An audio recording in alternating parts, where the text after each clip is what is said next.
So hello everyone and welcome to this session of Let's Talk Cardano. So it's myself, Rena Mooney. I'm the Global Communications Director here at the Cardano Foundation, and I'm joined by Frederik, our CEO, of course. So this session is divided into two parts, just so everyone knows. So the first session with myself and Fred, and then the next session will be in the capable hands of Bullish Dumpling, who will discuss Sustainable ADA's Cardano Impact Report. So myself and Fred are here for 45 minutes. There'll be time at the end for about 10 minutes of Q&A, so make sure to drop your questions in. This session with Fred and I is going to, first of all, kind of take a retrospective look at the annual report that we launched this year. And then we're going to kind of talk about this year and what we've done and kind of looking forward to our tactical implementation plan. So Fred, thank you so much for taking the time to join us here today. Let's just kind of do a quick recap of the annual report. And, you know, this year, the annual report was an inaugural annual report, and it was divided into three sections: operational resilience, education, and adoption. And I think kind of let's take a quick look at the element of operational resilience, because it really focused on kind of what our role is around bolstering Cardano's technological resilience and preparing our infrastructure to be an enterprise critical technology. And kind of some of the pieces there, just to kind of recap for yourself, were the developer reporting, kind of our delegation to SVOs, the DAB, and kind of progress we've made on SIPs and Vassal hard fork. So, you know, quick overview of that from last year's perspective.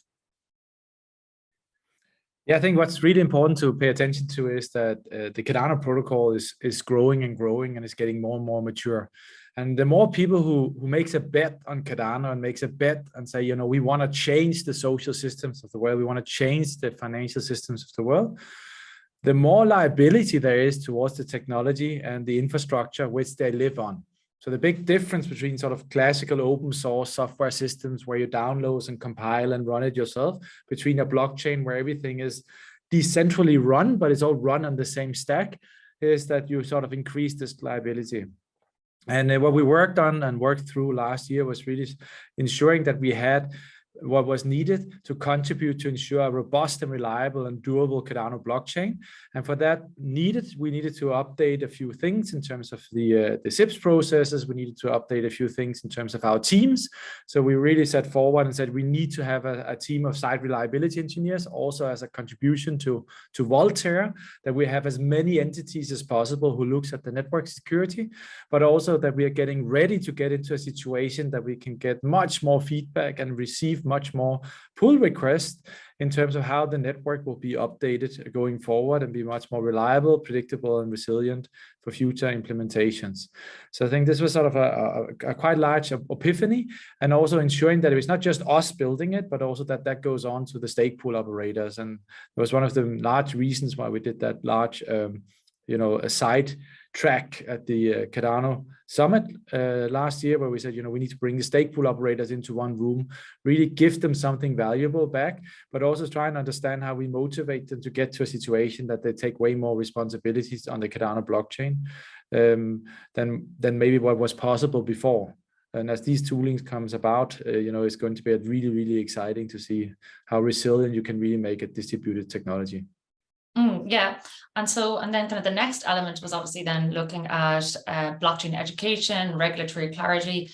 I think we did a lot last year. We were Brussels, London, Singapore. It was a really exciting year. We also announced the launch of the Cardano education program, also our partnership with UZH, and just general attendance at global events. Kind of what were the highlights from last year from your perspective? I think there was many highlights, right? But I think there was two things that really stood out to me, and maybe they're not highlights, but maybe it's just like epiphanies, are sort of like, wow, what's happening here, right? The first one was a layer one blockchain as a public infrastructure is not necessarily regulated, at least not under sort of a financial umbrella. And we were just ensuring that we didn't have a Johari's window. So we were checking into the local regulators around the world. And what we found was a very mature discussion, specifically in Brussels, around saying, if it's on a blockchain, it's capital market, it must be regulated under capital markets regulation.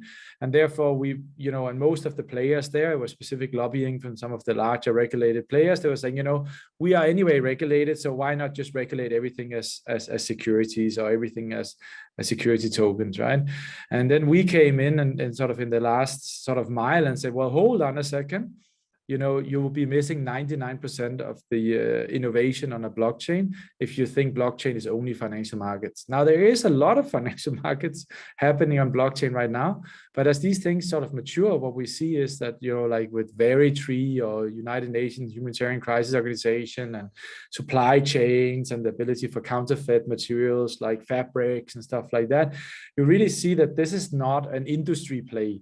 This is all industries who will be affected. So I think this was a large thing. And then what we saw was that a lot of regulators who said, how do we learn this?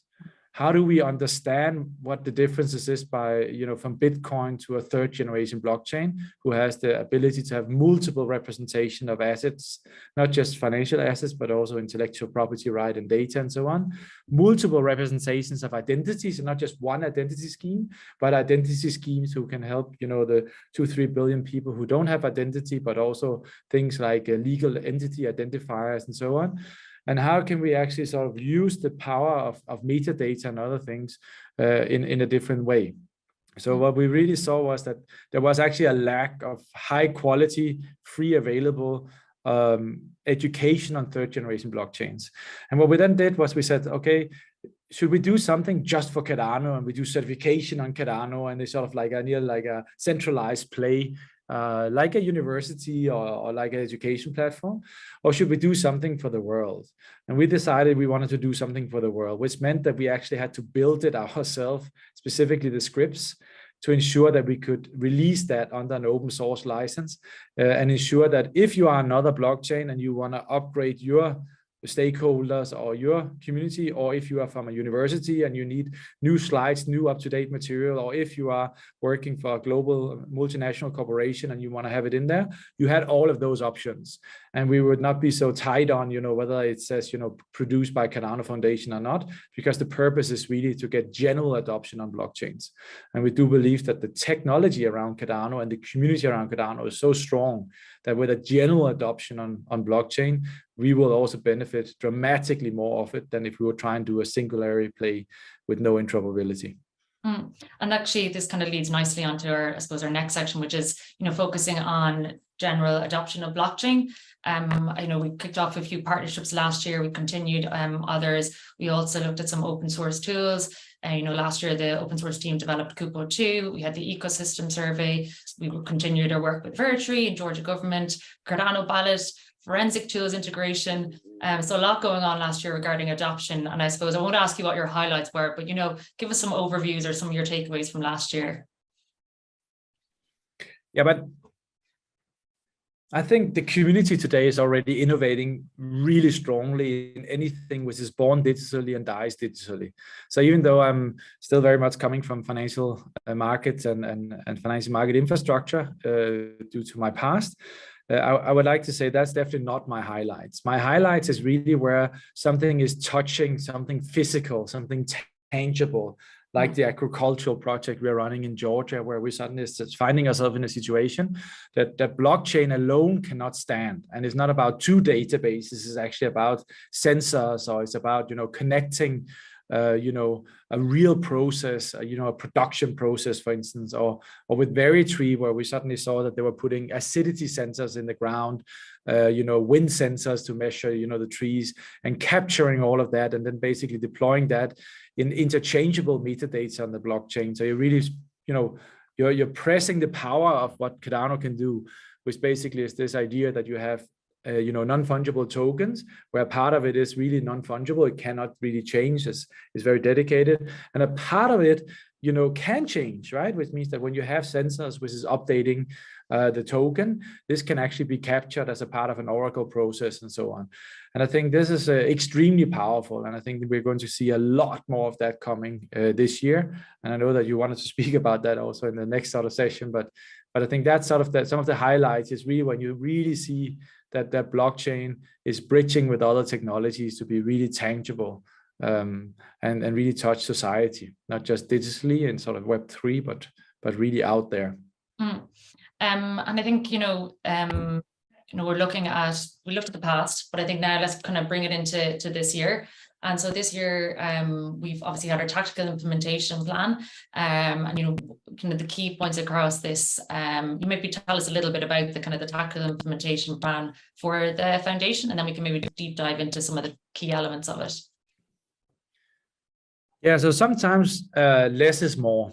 And what we were seeing is as the Cardano Foundation was really starting to contribute to the global Cardano ecosystem, was we saw that we need to ensure that when we look back, there are certain things we want to achieve, and they are non-negotiable. And we then basically defined 6 boxes or 6 sort of delivery tracks where we said this is the delivery tracks where it's measurable. We can actually track it on the blockchain, right? That means that, a third party will be able to verify something. Not all of it is trackable on the blockchain, but a big chunk of it is trackable on the blockchain or trackable through other technologies, right? So that means that, as an outsider, you could actually go in and verify, where have we moved the needle? And I think this was extremely important. And those 6 boxes is really Cardano mainnet support, operations, and monitoring. It's Voltaire, because this is really the phase where Cardano is facing right now. This notion that we're moving to, even though we are the most decentralized blockchain, we're moving to an even more decentralized governance system, and we need to find out what that looks like and how does the transition work. Then it's about education and addressing the regulatory uncertainty. And then it's about what we call technical enablers, growth enablers, and open source. And so can you tell me a little bit more about the Cardano mainnet support and kind of how we're helping to optimize towards the next era of Cardano? Yeah, so as you saw in the annual report, we were already moving strong, and we're starting to hire a team of cyber reliability engineers and so forth. And what we've done right now is we actually deployed nodes in all the different continents, so listening nodes, and we're also working together with some of the data aggregators and the stake pool operators. So we have an operators call right now with over 800 stake pool operators. And what we basically build is we build a network monitoring tool to really look at the health of the network, but also to explore different things like block propagation and how the nodes are exploring each other as we move to almost P2P and so on. And during that process, we actually were able to find several possibilities for optimizing Cardano's networking layer. And we're actually also even to contribute to basically write suggestions and pull requests to that, which was accepted. So basically, I'm sort of very proud to say that we are now in a situation where there is not just one entity and not just 2 entities, but there's multiple entities who's looking at the network health, but also are able to do bug finding and other things. We also continued our bug bounty program. So I think that's also very important, right? So we do run a bug bounty program, and we have different assets in that. And we are this year looking actually at changing provider, because we think that the provider we have right now is really good, but we want to have somebody who's just a notch deeper into decentralized distributed architecture in terms of their reach. But through the bug bounty program, we are constantly sort of testing different assets as well. Yeah, and then I think nice to lead off on this is the technical enablers. So I think we have some interesting news under the technical enablers box. Yeah, that's really fresh off the press. I mean, there's going to be a lot more happening there, right? But what we basically said, is that digital identifiers, verified credential, and metadata tools are some of the things which we really need to create some tooling for. And what that would allow is a complete different cost of different use cases, specifically in the physical world. Now, where we are today is that by 1st of July, we will be taking over a lot of the components from the address tier stack. So more specifically, this is the GraphQL, the Rosetta, the enterprise backend wallet, DB Sync, etc. So this is tools which specifically exchanges is relying a lot on. And what we're going to do with those tools, you can already go into our GitHub repository and you can see the change has been made from IoT to us, is that we wanted to contribute to Voltaire in terms of decentralization, also of tooling.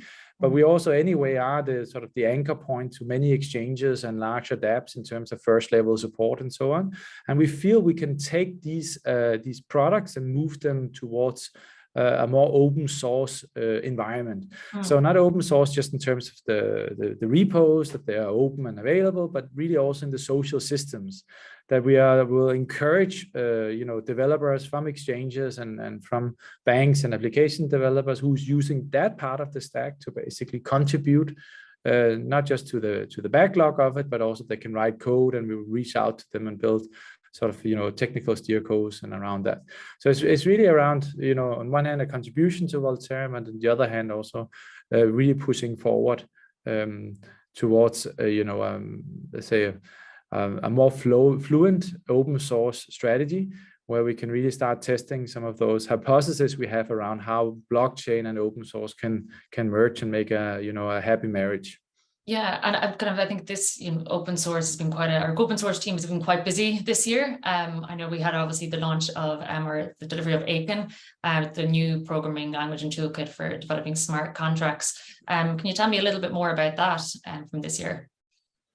Yeah, so we've been a contributor to the Aiken Lang project, right? And I think we're also contributing to a lot of other projects, right? But I think the real trick here is not so much that Aiken seems to be a very, very fast and very reliable, but also a very cost-efficient smart contracting language. It works really perfectly on Cardano, and we've been mainly contributing to that.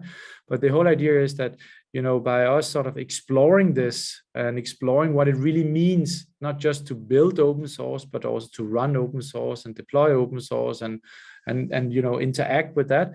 What you really need to get to is you need to get to commercial interest in that.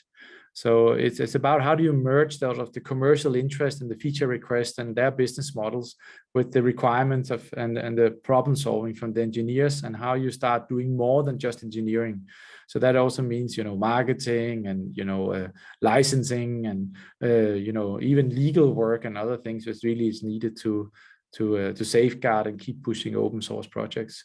So that is really interesting, and I think creating strong communities around open source software fundamentals is really something I do think not just Cardano should be doing, but all blockchains should be doing.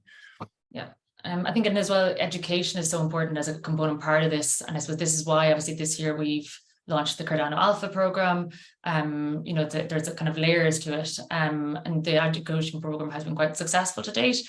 Can you tell us a little bit more about this and kind of how the team are getting on with that? So on the education side, right? So I think first of all, it's not just about education or in general, right? As I mentioned earlier, this is much more specific.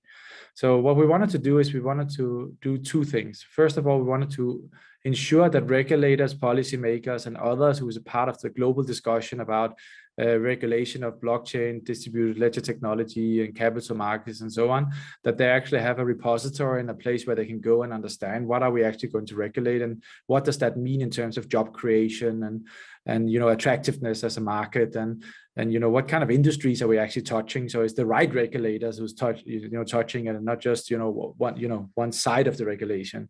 Mm-hmm. So we are a very large advocate for principle-based regulation, and as the community probably have seen, and we started to answer more public consultations. So before we were sort of a little bit more, I would say we were still active, but we were not sharing it that openly. And now we've been very strongly advocating and not just writing answers to public consultations, but also sharing those. And we also, co-signed certain letters and so forth in that area. The other part was we said, we are just the Cardano Foundation. What do we know about education? So what was important for us was that we not just went into a cave and built an educational program, but we actually had a feedback loop around that. So we launched what's called the Alpha Test, which we announced at the summit last year. And we had several hundred people through that, and we received a lot of valuable feedback. And we saw there was actually a quite high completion rate compared to other free high quality projects in education. And we are now in the middle of what we call the beta version as well. And we found a few places to optimize, and we are on track by the end of the year to be launching what we call the Cardano education module 1 and 2, which basically takes you from more or less zero blockchain knowledge up to so much blockchain knowledge that you can do something meaningful with the blockchain. Now, that doesn't mean that this is not for engineers, that will come later, right? But this is really for business people, it's for lawyers, policymakers, it's for, people who's been, for years thinking about, oh, there's this thing called blockchain. Is it really just cryptocurrencies, and what does it do and what doesn't it do? So it really takes you from a basic understanding of third generation blockchains to give you the ability to download the Cardano blockchain and deploy an NFT or do something meaningful on the blockchain, so you can start getting your hands dirty and bring that back into whatever industry and business you are in today. Yeah. And then what we're going to have on the background of that is, because we do respect that people have day jobs, it's not all who works full-time in blockchain, is that we're building a certification program on the back of that. So if you need to have a certification to show your HR department or something like that, that it was valuable to take 20 hours out of your time to learn blockchain, you can even show that certification to your HR department. And obviously this certification will be on the Cardano blockchain, and it will be anchoring in with a third-party verifier using verified credentials and digital identity. So again, this is a part where we want to give back to the community some containers and tooling, which people can then use to think up other cool stuff to build and deploy in Cardano. Yeah, so if anyone has any family or friends that are constantly asking you what blockchain is, definitely send them in that direction. It'll help them. I've completed the course myself, and it's excellent. And then, looking over to Voltaire, I think it'd be remiss not to kind of cover this. It's also one of our 6 boxes. We had the SPO poll this year. We also had 1694 workshops. I'd love to hear a little bit more about kind of the SPO poll. I think it's a really, really important element of this, the Voltaire stream. Yeah, so I think we've done quite a few contributions to Voltaire, and one of the things we wanted to really show was that there is different stakeholder groups on Cardano at any given time, and they all have different sort of agendas and different ways to optimize towards. But one stakeholder group, which is particularly near and dear to our heart, is the stake pool operators. So we are looking at saying, okay, so we do have something as beautiful as a blockchain and cryptographic primitives. So can it really be that we cannot do an on-chain vote on Cardano today? And of course you can do an on-chain vote. So what we basically set forward to do is that what could be meaningful? And when you look at sort of Voltaire and learning about, what it means to participate in a public democracy, we felt that, protocol parameters and stake pool operators is a very important thing. So these protocol parameters is one of the unique things about Cardano, which allows you to optimize Cardano towards the future.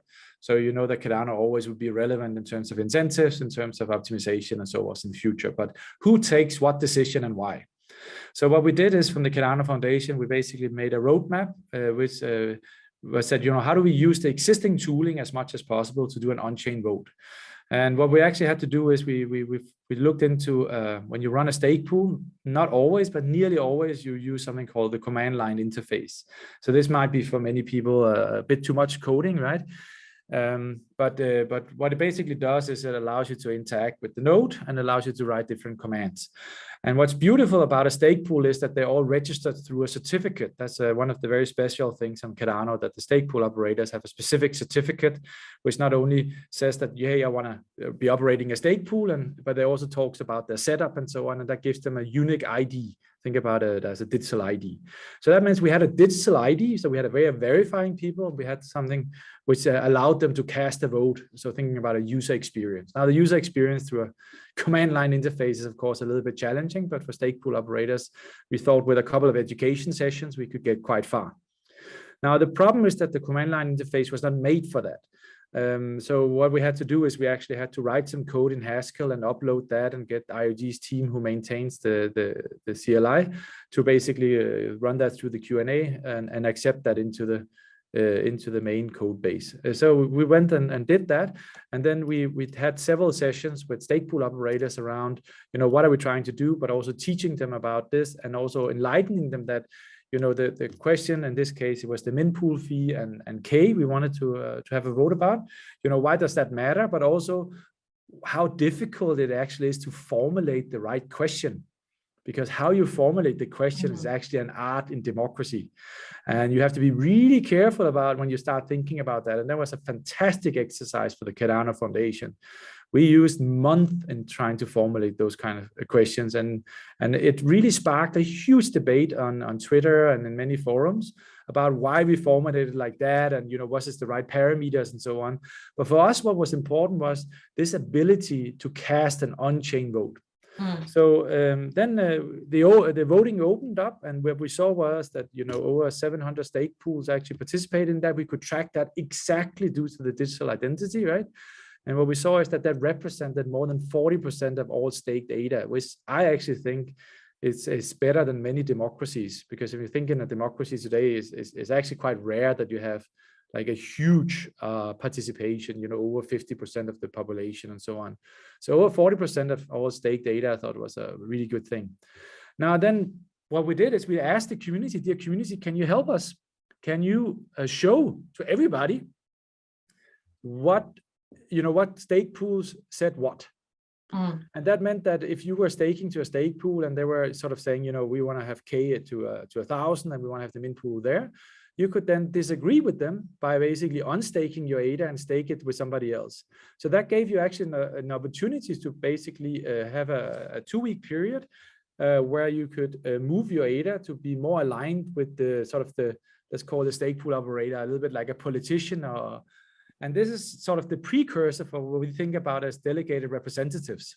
So this allows us to learn a lot about delegated representatives and about, do people act differently when they're suddenly identified? Because, you could see exactly how people voted, in this case, the stake pool operators, which means that the stake pool operators are suddenly public and they have to have a public opinion, which some people actually did not think was, very fun. So this gave us some really good learnings around some of the feedback we could then put back into CIP 1694 and back into the workshops. Around CIP 1694 and the workshop we orchestrated in Zug, but we participated in multiple more, and we were allowed to really think some of those things through. And I think with things that's so big as Voltaire, I think incremental learnings are really important, and learning together with the participants in your democracy is really important. And everything changes when it becomes real. So when you talk about something is one thing, but when you actually have to do it, and it has a consequence, you see that there's a learning curve there, and suddenly your view might change, right? So that's some of the learnings and some of the things we had around that process. And again, I want to highlight, this was not so much about K or the min pool. This was really about the process. And I suppose, do you want to tell us a little bit more about, the workshop in Zug? There's been a lot of workshops related to CIP 1694, and the latest one I think was in June in Zug, and there's one in Japan I think recently as well. A little bit more about kind of what the learnings from that as well, and the learnings from the workshops. Yeah, I mean, I think it's really hard to take, like a full day workshop and talk about that in 5 minutes. I think what's really important and what we really took out of those workshops is the diversity of opinion, but also the combined knowledge of the community. And we had people there from professional politicians to academic professors to governance experts to hardcore Haskell developers to ADA holders, and even people who doesn't belong in our ecosystem, who's associated to other blockchains, showed up to get learnings, but also contribute to what could be the optimal way of doing this. And so I think that was very important. And the other thing I think was very important is that you cannot just flip a switch and then everything is you vote about everything, and if you don't get over a certain threshold, you don't get anywhere. Then you might actually end up in a situation that the Cardano blockchain doesn't grow. So I think getting these incentives and getting those sort of fractions and bicameral or even tricameral model, getting that right is really important. And it also led into the question sort of what would the foundation's role be so after CIP 1694? Because you got to ask yourself a little bit, so when we have full Voltaire rolling out, and the whole thing is blossoming, what is the foundation then going to do? And we have a 5-year plan around where we've identified certain topics, which is either very expensive, or there's a high liability, or you just can't earn money on it currently, which is things we sort of naturally tend to solve. So this is like public bridges and sewage systems and internet connectivity and those kind of things, which really is needed to live in a city. And if you're a blockchain citizen, you need some of that to have a meaningful appearance. But as you probably also saw in the last 12 months, we changed our approach from being sort of not very vocal to be more and more vocal about what we think is the right way. And I think, whether we will become a delegated representative is still an open question. But I think what we definitely want to show is that, we do have a view and we do have an opinion, and we are willing to discuss that and articulate that, but we're also willing to be accountable towards that. And that's also why we've been voting in Catalyst for the themes. And that's why we also did the SPO, and so forth, right? We think you have to be an active participant of the ecosystem. And you need to stand for something. And I think that's what we really are starting to see the Cardano Foundation is doing. Yes, and speaking of active citizens, if anyone has any questions, make sure to drop them into the question and answer box, because I'll be starting to ask Fred some questions in about 5 minutes, and I can just see about 2 in there. So any more questions, make sure to drop them in there. In the meantime, though, Fred, so the final, I suppose, box in the tactical implementation plan is, of course, last but not least, growth enablers, of which a big component part is the summit, which is coming up on the 2nd to the 4th of November. This is the second time the foundation will be hosting this, and this time, of course, in Dubai.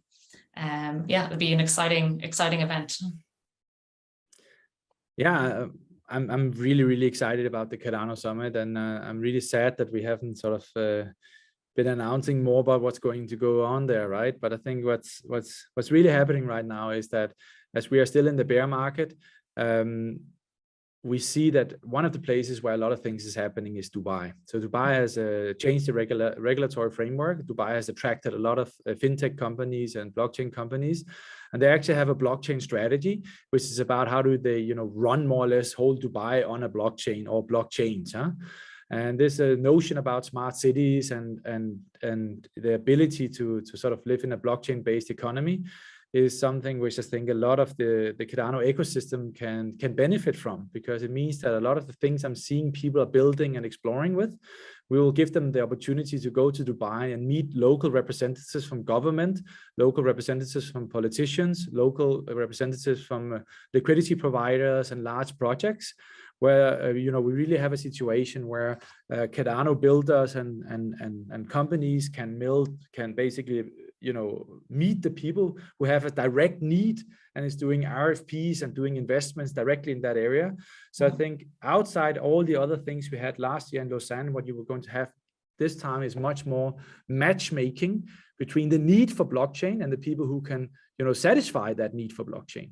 And I think that's really special, and I'm really looking forward to being on the ground there in Dubai and seeing how Cardano projects is getting fantastic opportunities, not just in Dubai and UAE, but also in Africa and in that part of the world. There is obviously going to be other blockchains there as well. As last year, we invited representatives and senior representatives from other blockchains. There's going to be normal enterprises as well, who are sort of starting to bid on blockchain as well. But I think sort of this local need for blockchain combined with the experts in the world's best blockchain on Cardano is going to be a fantastic opportunity. Yeah, definitely. And I think we will move on to the questions and answers now, unless there's anything else that you want to add, Fred, before we close out. And then there's a few more questions actually popping in here. But anything you want to kind of say as a final words? No, thank you for the opportunity of having me in here and talking about some of the things we do to make Cardano more inclusive and a better area to grow in, huh? Yeah. And frankly speaking, I said that the other day I was at the 0.0 forum where there was 1,300 policymakers, regulators, central bankers, and industry there. So we had the opportunity to meet with the SEC and the CFTC and MAS and all the people who really shape regulation today, but also large enterprises betting on it. Is when we governance and governance specifically on publicly distributed blockchains is becoming a very, very important thing. And to a strange way, I'm extremely, as happy as I can be that we are in a bear market and we can solve those big problems right now, because it's always good to build and deploy in the bear market. And I'm getting really, really, I'm seeing some light at the end of the tunnel, and I'm very positive towards, where we're going, because when we look at the architectural stack and when we look at the maturity of Cardano, there's a lot of these players who's finding us very, very interesting. Yeah. So moving on to kind of questions and answers. So you've actually kind of touched on this one already. So people talk a lot about smart cities. How do you think blockchain can help there? And if you want to give even a few more words on that, and we'll keep it short because we've only a few minutes left. Yeah, I think large language models like ChatGPT and other is basically making it even cheaper than it was before to spread false information and false words, and it's basically increasing fraud and those kind of things. And what you need to get to is you need to get to a computational layer you can verify, and that's what a blockchain really does really well. And when you're thinking about a smart city where these things, and you have maybe some AI or some other kind of technologies built into it, what you want to have is some safeguards, and you want to have some parameters which you can operate within. And I think, in many aspects, a blockchain is the best foundation you can have between the raw data and the, AI-based models. It's no secret that I like computational models better than large language models, right? But both fits extremely well on a blockchain. So I think actually the AI is going to increase the adoption of blockchain, specifically in critical infrastructure like a smart city. Cool. So how do you perceive the evolving role of the Cardano Foundation within the ecosystem following the implementation of SIP 1694? Oh, I think I answered a little bit about that before, potentially, right? But I think, whether we become a delegated representative, yes or no, we haven't decided yet. But I think what's really important is that there's a lot of things who needs to still be built, which is not necessarily attractive to build a business model for. And so I think about the Cardano Foundation as being more the guardians of the core technology stack, not just the blockchain, but also all the associated tooling which is needed to keep the cost of implementation low for the people who have business models on top. So when we start thinking about certification and standards and synchronization tools and so on, that's also one of the areas why where we accepted to take over some of the address tier components, right? I really see that that's a place for the Cardano Foundation. The other part is Cardano is complicated, right? And there's different stake group holders around there. And we have the little bit of luxury of being non-for-profit, which means that we are not commercially incentivized, which means we can fight the long time access. So when we look at all the different protocol parameters, including but not exclusively, how you interact with regulators and policymakers and fit into that. So how do you optimize towards having a fully functional blockchain, which is very operation resilient, but is also publicly acceptable for policymakers and regulators? I think the Cardano Foundation is going to play a big role in that journey for the years to come. Perfect. So there is one really great question here, but I'm going to paraphrase it, so bear with me for a moment. So Fred, you were obviously at the 0.0 forum last week, and you actually were part of a roundtable on climate. And one of the questions here is the foundation strategy for encouraging and nurturing initiatives aimed at climate change and sustainability. What are we doing in this area? And I think, you've talked to some really, really interesting people while at 0.0 along this topic. And yeah. Well, I do think that sort of, when I look ahead, and sometimes it's good to look ahead and then work backwards, right? I think in 12 months from now, what we're all going to speak about is scope 3 emissions. We're not going to speak so much about scope 1 and scope 2 emissions, but it's really about scope 3 emissions and how that relates to tracking on a blockchain. Because the blockchain, what it really does, it makes it incredibly transparent what you do. And that might be very good and it might be very bad. So one of the discussions I had was, for instance, about Bitcoin, and discussing that together with some of the people who actually created the Bitcoin electricity index. And there were some very large institutions, I won't mention the names here, right, who was very much saying, we need to change Bitcoin. And I was like, but why? This doesn't make any sense to me. You now have a data point and you see exactly what it means in terms of electricity consumption. but what is your reference data points? When you look into like, you know, the world's largest banks, or if you look into multinational, corporations, right? What kind of transparency do you have around their electricity consumption and how they're optimized? Do you even see what they actually use? So is it green energy, and what about greenwashing, right? So I think my first point is really, we're going to move towards scope 3 emissions. I think blockchain is going to be the foundation for how you measure those things. And I'm really proud that Cardano is such a green blockchain. And I do think that this is going to power us forward. The next thing is decentralization.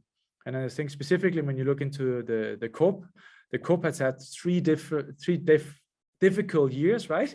Where they couldn't really agree on anything. But the Article 6.2 really allows you to offset against each other, right? So I think you're going to see much more collaboration and agreements between different sort of companies directly across borders and across nation states and so on, actually starting to do bilateral agreements. And that means that we couldn't solve it centralized through COP. What are we going to see in terms of a decentralized solving of some of those problems? And here I think, again, the blockchain has this ability of collaboration asymmetry, meaning that you can, you know, normally if you're a small person, you don't trust a big guy, but because you can lock in the rules in smart contracting and through permissionless blockchains, you might have an opportunity here to basically automate and really verify some of those bilateral agreements and maybe even scale that. So that would be sort of my wish box, that we can move in that direction. But I do think that even though the Cardano might not be the leader in this, we will definitely follow that trend, and we will definitely do what we can to enable that. Because we have some of the right tools and we have the right foundation to do so with our Ouroboros and our consensus algorithm proven with an extended UTXO setup. I'm going to go for one last question, and then I suppose we better close it out. And this may not be necessarily directed at you, but I think it's a good question. As I saw, the foundation had a masterclass in London. Will you be doing more like these and in some other cities? I certainly hope so, because I had a lot of fun there. And it was great to meet the community, and it was great to meet also another community which I don't meet so often, was the city of London and the financial system there. So yeah, no, I'm certainly hoping we're doing that, and we're definitely doing something around the summit as well when we're anyway with boots on the ground. And we just did something similar also here in Zurich and Zug. So yeah, I certainly hope so. And if not, if you see that we are in the area due to an event or something, feel free to reach out to us and ask if we can, come by and teach in a class, or if you have, an after-hour work for a big law firm or wherever you work, and you see we're anywhere in the area, let's save some carbon footprint on the flying. But if we're anywhere in the area, let's see if we can't do an after-hour or something. Very open for that, yeah. Okay, brilliant. Look, I think we'll close it out. Thank you very much, everyone, for joining today. It was really great. And I think we will hand over to Bullish Dumpling soon. Okay, thank you. Bye. Right. Thank you, everyone, for coming to today's session. We are talking about making impact on chain, sustainability, social empowerment, a lot of interesting things. We are going to have 45 minutes for today's session, so it's going to be very efficient. 3 parts of this conversation. The first part, we're going to talk a little bit about the Cardano impact report. Raz is going to give us more insight about why that matters and what are some of the most important points. And then it's the highlight of today's show. We have some of the most exciting RealFi projects here with us. Greg, Mickey, Cole, from Empower WMT and Sustainable ADA. So we're going to ask them about how their projects are driving impact and improving people's lives. Finally, we have 15 minutes for you to ask your questions. So not to sound too ominous, but if you waffle or ramble when you're asking questions, then it's not going to be a good look. So be prepared. You have about 30 minutes to be prepared, so I'm sure you can do that. So let's get started. Thank you, everyone, for coming. Raz, tell us about the Cardano Impact Report, what it is, and why should we care? Thank you, Dumpling. And first off, just want to say how much of an honor and privilege it is to share the room with such esteemed change makers. I saw a question go into the chat, and I believe this could answer it straight off. The whole impetus of the Cardano Impact Report. But first off, here at Sustainable ADA, we believe that Cardano is making a step towards a world where new mechanisms of decentralized cooperation and consensus can start to replace the cheap at all costs and business as usual structures that are degrading the world we live in. And to quote Dr. Mihaela Ulieru, former head of strategic impact at Input Output and current chief AI alchemist at SingularityNet, who has written the foreword to our Cardano impact report. For those who are not in the Cardano community, this report is not just about Cardano. This is about an awakening to the wider global issues we face today, and a clear call to action that our time has come to address these issues head on. The report offers a path forward towards a sustainable and equitable future.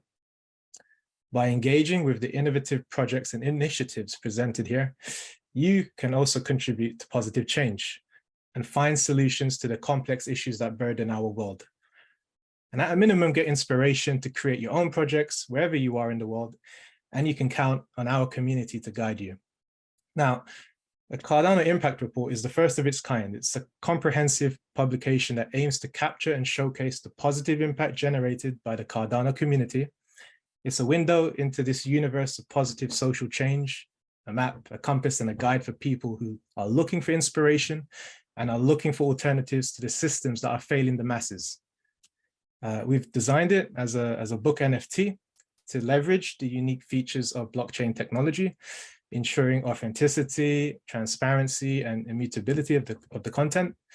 And the report begins with Dr. Ulieru's foreword and is followed by our sustainable aid introduction, where we give an overview of the global status quo, the role of Web3 in challenging the status quo, and more insights into Web3 and what it is in practice.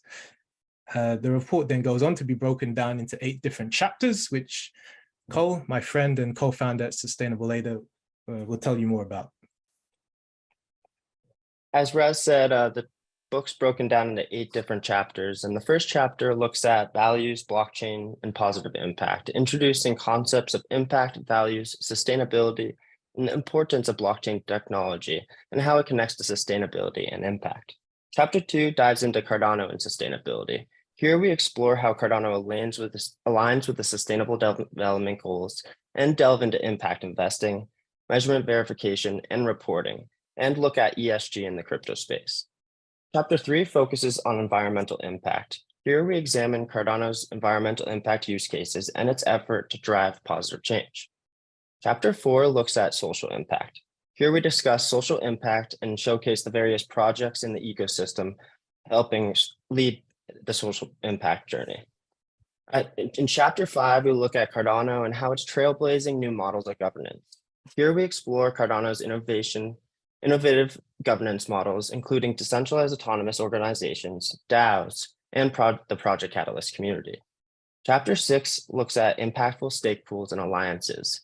Here we highlight the impactful stake pools and alliances in the community that are contributing to Cardano's sustainability. We also include those running on renewable energies. We also, in Chapter 7, look at the NFT for Good community. Here we explore the significance of NFTs, key marketplaces that are driving adoption, NFT projects for social good, and emphasizing how Cardano reduces barrier to enter the space. The final chapter, our conclusion, where we close on connecting the dots and wrap up the golden thread that has weaved through the report.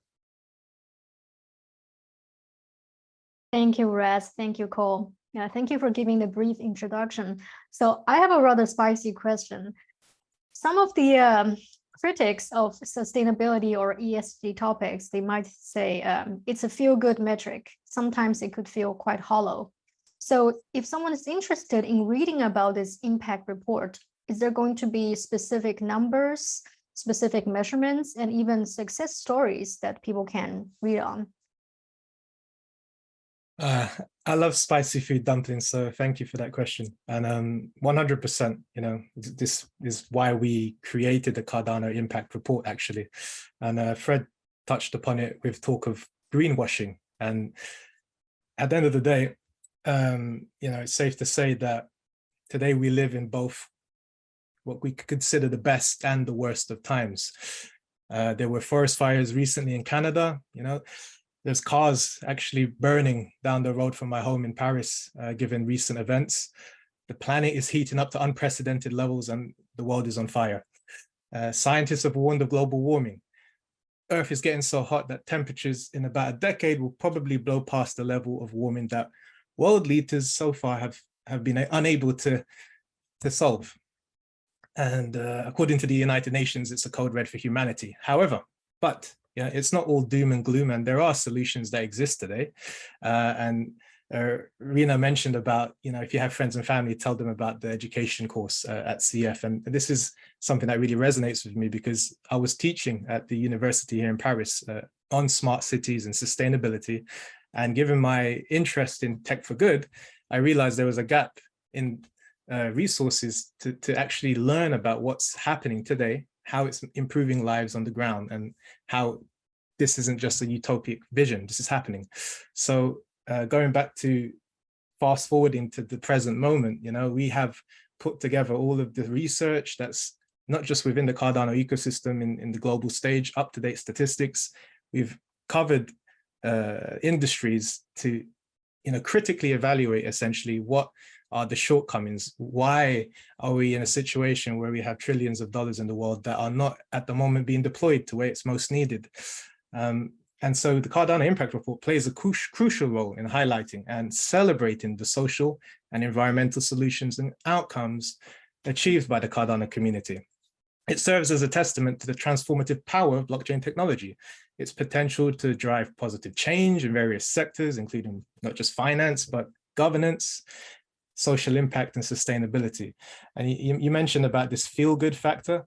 And at the end of the day, right, like we can talk all we want about like SDG goals and talk, but from talk, we need action. And to have action, you need to have inspiration, you need to have hope. Otherwise you just stay in your chair, right? And you think someone else would do it. And, going back to what Fred said about like not being able, can't flip the switch, we can flip the script. And, if we stand for something, and as I think all of us here agree, like Cardano and its community are here because we all stand for something. We have something in common, this crazy belief that we can build a better world, right? And smart cities are one piece of the puzzle, and blockchain is one piece of the puzzle in a wider net of tech for good. So it's not all about just one solution, and it can't be, for such a global stage. And Cole, to pass it over to you, how do the goals of our report translate into the real world? Before Cole takes over quickly, we have very limited time, so I will ask Cole to be quite brief so we can progress to talking to our panelists. Thank you, Cole. Of course, definitely, yeah, I'll be super brief. So yeah, the goals for the report, the primary goal of the impact report was to provide a comprehensive overview of the value, identity, impact created by the Cardano ecosystem, connects the dots to global issues that concern us all, and provide us with a compass, map, and guide for us to be able to solve the urgent challenges of our time. For our next steps with the report, we're looking to create a repository of success stories. The impact report aims to compile a collection of success stories, case studies, and best practices from the Cardano community. Helping share these experiences, it seeks to inspire, empower, and leverage the blockchain technology for positive impact. We're building a comprehensive knowledge base. The impact report serves as a valuable resource for researchers, policymakers, and industry professionals interested in understanding the potential of impact in blockchain technology. Ultimately, we're driving positive change and impact from bottom up and top down. Thank you both. Now, I can't wait to hear from Mickey and Greg. We had some conversations, we had Twitter spaces. Speaking of doing real work, being hands-on, being on the ground, I want to hear from you guys. Tell us how you are driving impact. How are you improving people's lives? What are some of the challenges and even stories? Please tell us. Mickey, do you want to start? And then we go to Greg. Sure. Building telecoms network is typically not very sustainable, but the outcome of a telecom network is sustainable. Reducing people's time to travel is absolutely essential. We build telecom networks in both emerging countries and in modern worlds where this kind of sustainability is needed. For example, in East Africa, where we have several deployments, we're using solar And then we're using second life batteries from the revolution in China, and we're bringing those over and repurposing those. But there's a lot of other things as well, like e-waste, right? It's massive. If you think about people changing their devices on a regular basis, you've got to create good recycling programs. And then there's the whole green path all the way through. We have much better people on our team than me to speak about this kind of sustainability. For example, Enrique and Andrew Soper, they run that division in our company and are very connected to making sure that wherever we can, our footprint is incredibly sustainable. Greg. Yeah, I mean, we're also faced with the challenge that if we are successful in delivering the homes, the 50 million homes that represent the backlog in Africa, and we do it in environmentally unfriendly ways, or in the ways that, say, housing was built in China, we're only going to exacerbate the challenges that were touched on in the report. So really at the forefront of what we're trying to do is find climate smart solutions. And also for us, climate smart isn't only the carbon footprint of the homes, although that is a big consideration. It's also the climate resilience. A place like Mozambique, which is obviously one of our test markets, and Beira in particular is one of the most climate impacted places on Earth. Just this last cyclone season, they had Cyclone Frederik, which was the most powerful cyclone to hit the continent ever.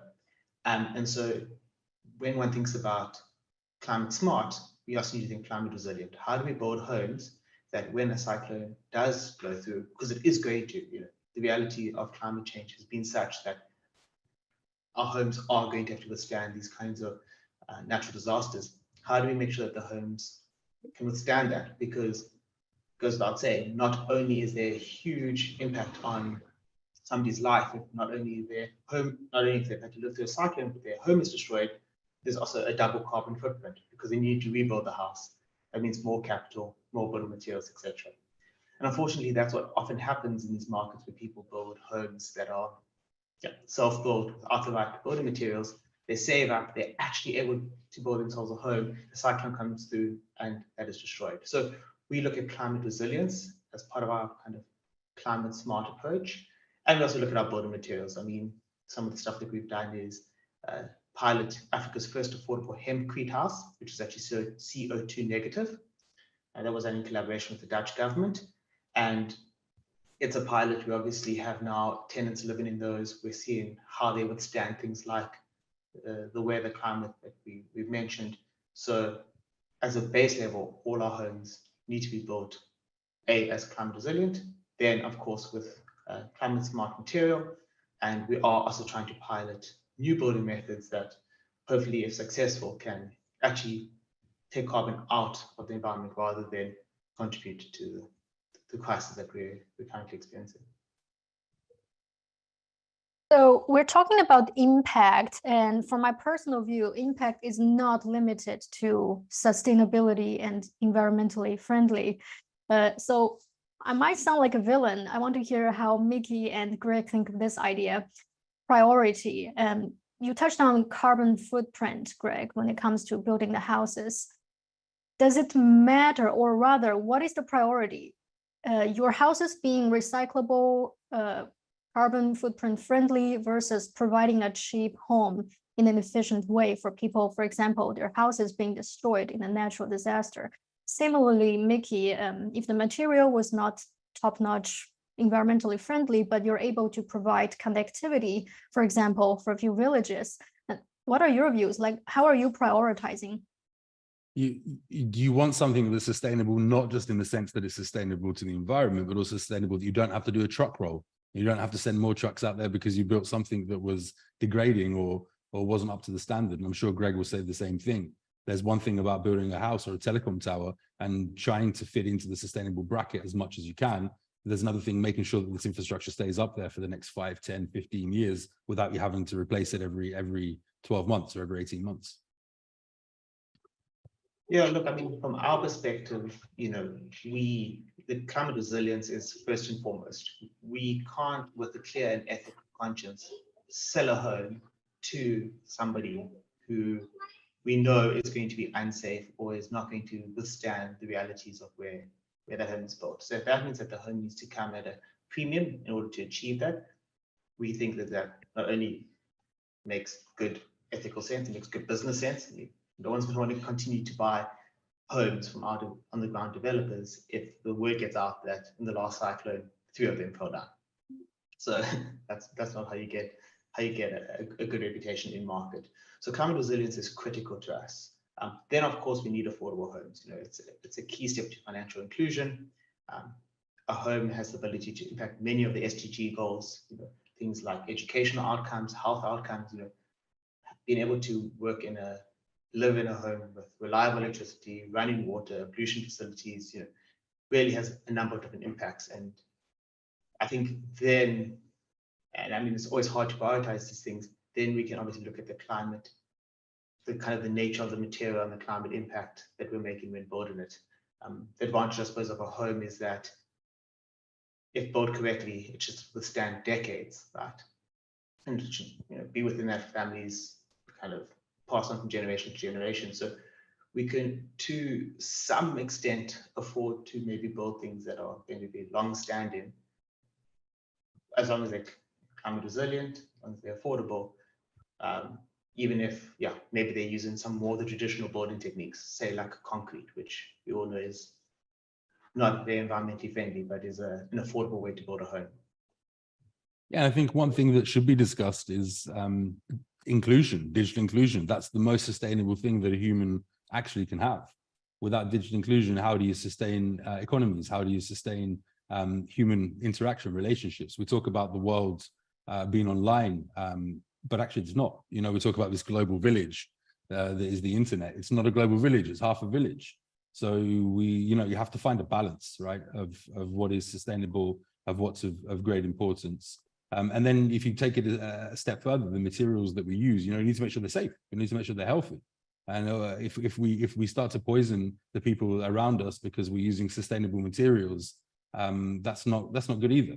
So there's a balance needs to be found, and I agree it needs to be found quite soon. And I think that most companies should be focused on this sustainability, but they shouldn't be in a position where you're sacrificing one for the other and actually not achieving your goal. So it's not about radicalism. It's more about actually understanding what moving forward is the best and most sustainable in all aspects for us as a world and a society to grow. Exactly. Yeah. Sustainability. Sorry, do you have anything to add? Was that right? I'll just very quickly say, I mean, I think all too often we look at very superficial metrics. Ooh, it's got a solar panel on the roof. It's green, you know. And we all hear about these examples time and time again where, you know, your EV is actually far less sustainable than maybe, you know, keeping your car on the road or whatever. You know, I'll try to think of a better example, but that's the perfect example. Everyone thinks if I drive an EV, it's actually more sustainable for the environment. Where's that power coming from to charge your EV? Exactly, right. So that's a great example. You know, if you're recharging your car in a country that has very dirty electricity, you're no better off than just driving a diesel. Worse. The governments are losing more for subsidizing it. The source of electricity is coming from the same place, from coal, from fossil fuels, from wherever it may be, and actually it's leading to worse. Or to jump onto a hype. It reminds me of the hype of blockchain, or in its own way, right? And you've got people cashing in on this sustainability, and that's not okay either. You've got people saying, okay, well, we fulfilled these amount of goals, the SDG goals, therefore please give us funding of X, Y, and Z. And then the only reason they've done it is so sustainability has to be sustainable, right? Yeah. And I know, Greg, you and I have had a few conversations about this, but that's the truth. It has to be sustainable. Yeah. Just to jump in on there, guys, when you mentioned about has to be sustainable, I think that's where blockchain is really transformative to bring that transparency to the supply chain and accountability. Like Fred was mentioning, this thinking about focus of scope-free emissions. You know, if everyone here has this long-term view of development, right, of building a business that's not just profit-driven, but people, planet before profit, then we use the tech for good. And yeah, just to touch on the EV example, you know, where did the batteries come from? Is that the car maker's responsibility to make sure that everything is good for all, you know? Yeah, follow the path and then see actually what is most sustainable, what is not, and do your best, right, to to leave and make a better world, but be sensible about it. There's sustainable, and then there's radical sustainable, and it's a big difference. What do you mean by radically sustainable? Can you give some examples? Yeah, I mean, there are tens of thousands of companies that acquire funding from governments, United Nations, and other people, and put it in their pockets to grow their own companies in the claims to be sustainable, right? Where actually they're not. They're just jumping onto a bandwagon. Like we say, again, I refer to crypto and the blockchain space. We saw so many companies, 99% of them out there, who have got some potentially great tech, but they're just adding crypto or adding blockchain to their stack in order to be able to go out and raise money. Simply, and that isn't sustainable, and that's what I mean by radicalist. I don't mean people that are standing at the rainforest saying trees shouldn't be cut down. I'm one of those people, right? But I don't think that we should be pushing an agenda in order to further people's pockets or make companies richer. Sustainability. There has to be some kind of level-headedness about this. Behind the sustainability and impact aspect of what you're doing to the Cardano community, how do you envision Cardano ecosystem and our community can contribute and be part of the change that you're driving? I think Cardano Foundation have done a really good job in educating people over the last 2 to 3 years on the sustainability of the blockchain. But ultimately, mass adoption is what is needed of the Cardano blockchain in order for actually to be sustainable and effective. But I think in general, our community, the community in the Cardano ecosystem, we're kind of more aware. I don't say we're woke. I definitely don't want to use that phrase, but we're definitely more aware than others of what's going on. And we have a different kind of mindset. You know, Empower chose to build on Cardano because of its beliefs, its mission in Africa. We chose in the beginning of our relationship with IOHK to build on Cardano. But I think that what needs to really happen is more ecosystems need to work with each other.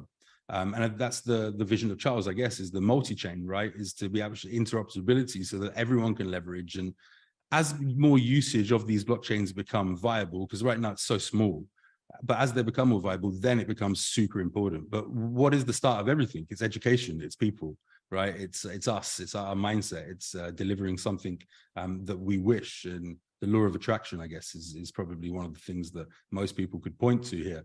But in reality, our community, I think, is one of the greatest communities when it comes towards sustainability. Yeah, I mean, I must echo that sentiment. As always, it still surprised me. We'll put out a piece of content that talks to the impact that we've made. And I'm not convinced that if we put out that same piece of content to other communities, we get the same level of engagement and positivity and, you know, respect for that aspect of what we're doing. You know, we talk about being an Earn with Impact project. We've said it many times, we're not a charity, we're not a non-profit, we're trying to create a sustainable business. But with that, part of that reward that anyone who participates in our project gets is knowing that they made an impact. It's amazing how often we see our community really value that impact as well. And that is important because it's key to our business, it continues to motivate the team, and it actually means that we're more likely to be sustainable ongoing. And I mean, just to talk a bit to kind of what can Cardano do, or what can Cardano as a project do? I spent the vast majority of my life, when you really lived in Europe for the last 2.5 years, living in South Africa and, you know, traveling a lot for work across the continent. And what amazes me time and time again is how many obvious use cases there are for blockchain across the continent. You know, I'm still 2.5 years in, blown away when I send some money from one of my bank accounts in Europe to another one that it arrives immediately. It's like still innovative and novel to me that this happens, because even if I send money to 2 of my bank accounts in South Africa, it can take 2-3 working days. You know, the fact that in most of the markets we go to, there's nothing that represents a credit score. You know, digital identities and, you know, recording payments, you know, that can become the de facto credit score. You know, and that's not even touching on things like how much mistrust there is across the continent, how much a trustless, verifiable system can add value there. So, you know, I think I agree, the Cardano Foundation has done an amazing job of attracting the right kind of people into the space.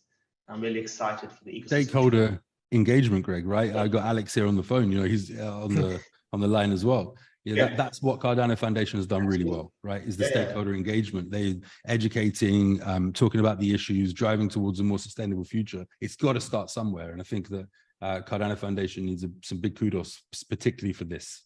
Absolutely. Thanks, Mickey. Thanks, Greg. And I actually want to kind of give a framework about a little bit about what we do and how we consider impact and sustainability at the foundation, because typically we've been speaking a lot about blockchain for sustainability during this course. So really using the technology to unlock sustainable value and shared value for people all around the world.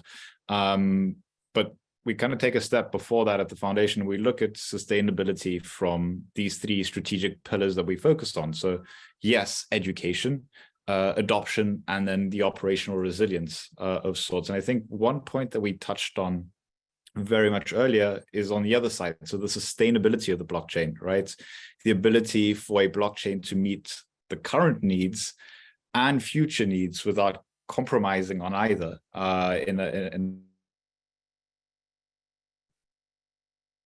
We've lost you. Of builders. Oh, can't hear me. Can you guys hear me now? You need World Mobile. Shameless plug. Yeah, I'll DM you on that one, Vicky. But essentially looking at the sustainability of the blockchain itself, right, and its ability to keep on delivering these critical services for some of the applications like World Mobile, like Empower, and many others in the ecosystem.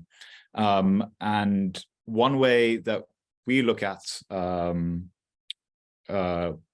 sustainability at the foundation from an educative point of view is the Global Impact Challenge, right? So every year what we try to do using the Cardano Summit as a platform is to launch with a partner an innovative use case that uses the Cardano blockchain for a positive impact.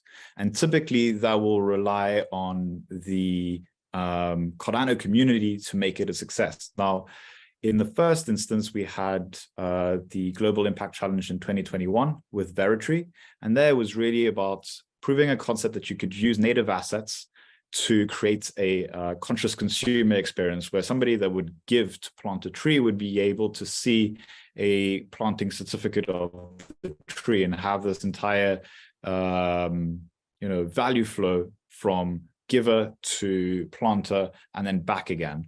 What we did last year, and this is still an ongoing project, is we partnered up with the Swiss representative for the UN Refugee Agency, and they're piloting a stake pool as a means to draw resources towards the cause of refugees. And we've seen them interact with many, many different NFT projects in the Cardano community, and they're actually looking at a lot of other ways to plug in and to connect and to adopt this wonderful technology through some of the needs that they have.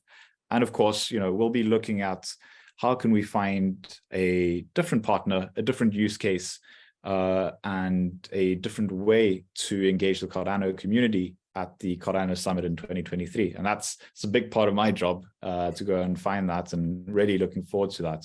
And I saw a question about, does CF and World Mobile and Empower work? Do they work together? Do we work with other projects? And I think the main role of the foundation is to connect our projects with meaningful opportunities. Beyond the education bit is about connecting and making sure that we can let stakeholders that we engage know that we're not going to solve everything, but then we have projects in the community that can help them to find solutions to some of their challenges.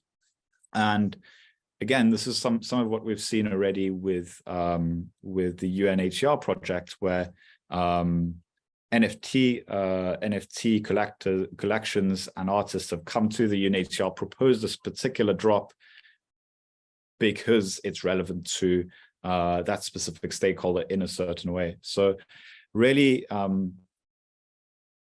blockchain for sustainability is fantastic, but the technology needs to keep on delivering over time. And these are questions around environmental sustainability, like what is the carbon footprint of the Cardano blockchain from scope 1 to 3. We have a group within the community that's looking to develop a methodology for that. And we try to find ways to help them. But of course, there's a really important conversation around governance and decentralization to make sure that Cardano as a blockchain, as a techno-social system can persist and exist over the future. So yeah, it's been a really cool conversation. I see Mickey's about to drop off. I've got to drop off, but I very much enjoyed myself. Thank you very much, everybody. Dumpling, as always, you do a fantastic job. Alex, I'll be speaking to you soon. Greg, let's meet up soon. And very, very nice to meet you both, Cole and Rosalie. And Elise, of course. Thank you for Mickey. Cheers. thank you for Thank being you. here. Bye-bye. Thank you. Bye. Thanks, Alex. We got a question. Does the foundation actually do anything? I think Alex just answered that question very well. We don't have a lot of time left, so let's read some audience questions. Exciting. Greg, hope you're ready for this one. Vicky left me for the tough part. Let's see what I can do. Can you explain the climate-friendly approach for the Marasa project and maybe give a short explanation of the project? Yeah. So yeah, for anyone listening in who's maybe not familiar with the Marasa project, it's a big undertaking that we announced at last year's Cardano Summit.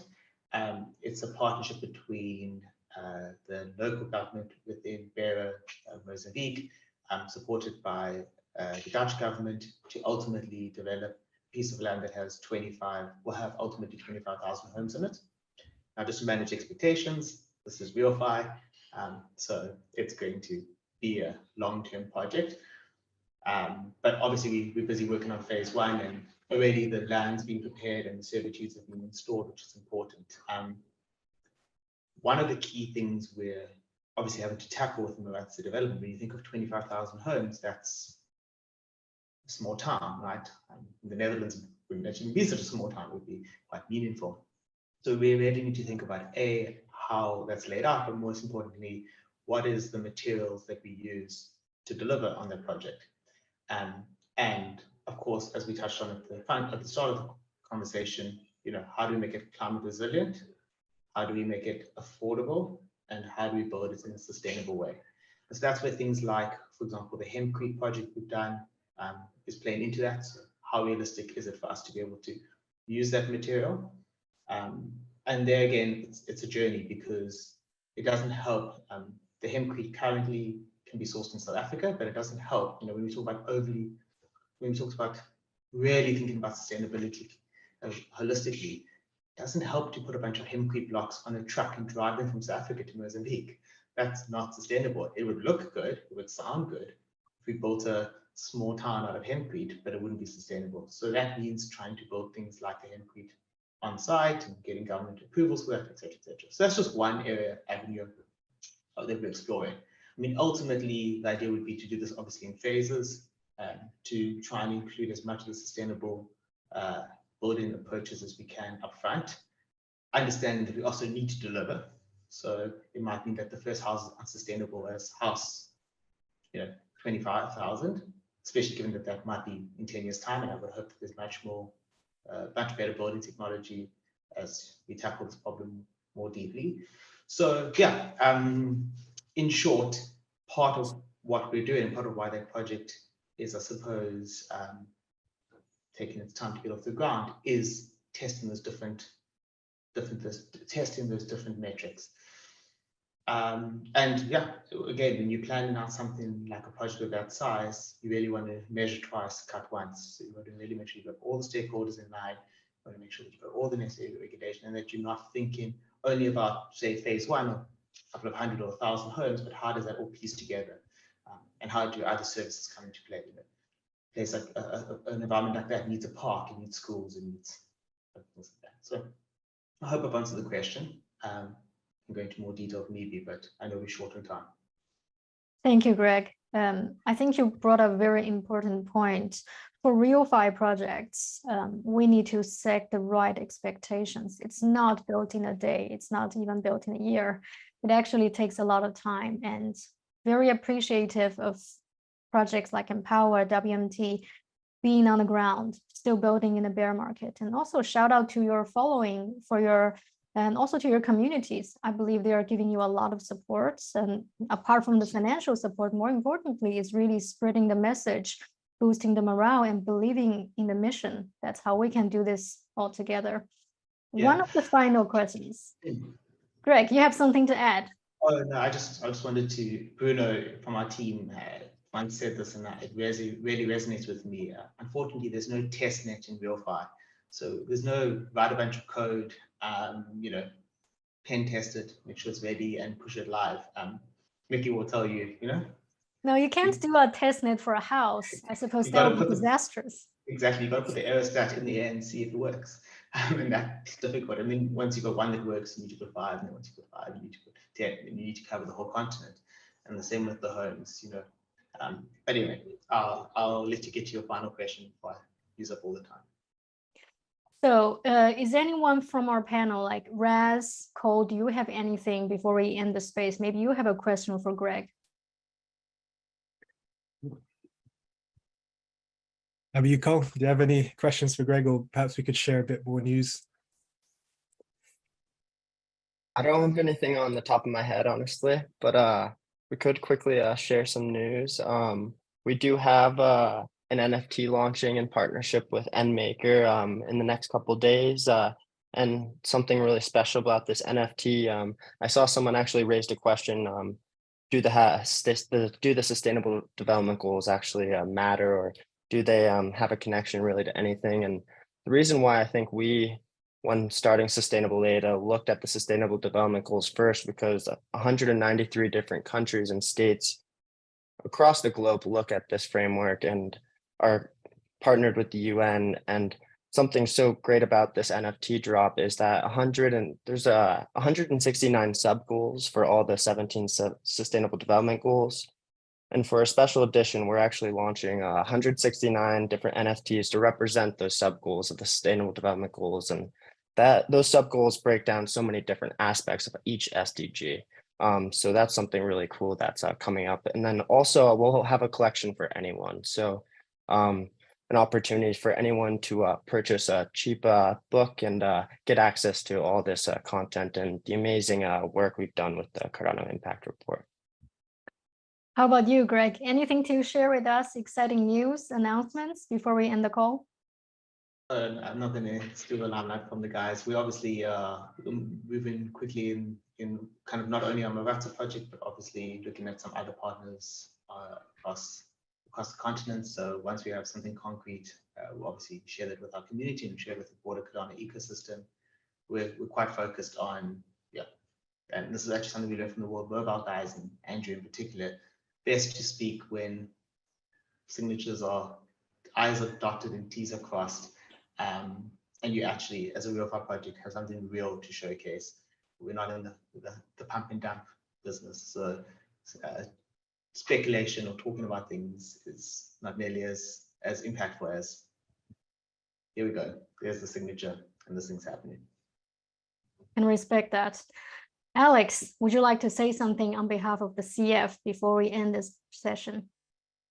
Yeah, of course. I think we're really excited to see how purpose-driven the Cardano community remains. After a lot of initial years of having this purpose, it still keeps it in 2023 in a bear market, and it keeps building and delivering, and that's really inspiring to be a part of all of that. And of course, encouraging projects to reach out to us with their ideas. Maybe we can help out with that. Or connect you to the right person. I think maybe a very direct and immediate way some people can get involved in the ecosystem. They have a little bit more than 24 hours to make a proposal for an NFT collection that would be aligned to the summit in Dubai this year. And the NFT collection is linked to social impact, and of course, this might be something interesting for you, Cole and Raz, as part of the 169 targets that we need to achieve by, I think, 2030. So the clock's ticking, and we have, I think, less than 7 years to get there. Hopefully we do. So thanks so much to everybody and to Dumpling for hosting the space. Thank you. And just to follow on to what you said, Alex, I think combined together with the impactful work and inspirational work you guys are doing at the CF, together we have all the ingredients necessary, to build this truly equitable and sustainable world for all. And like you said, Greg, there's nothing better than just saying that showing that, you know, and letting the evidence speak for itself. And I think that's what inspires and encourages me. And this is an example of that. You know, the more we talk to each other and broadcast the message out, the more people can believe that it's not all pump and dump and scam and, you know, all the negative FUD out there. So thank you to all of you for everything. Thank you, everyone. Have a nice rest of your day and keep building. Don't lose your seed phrase. I always say that. Thanks, Dumpling. Good advice. Take care. Thank you, everyone. Thanks, Dumpling. Bye-bye.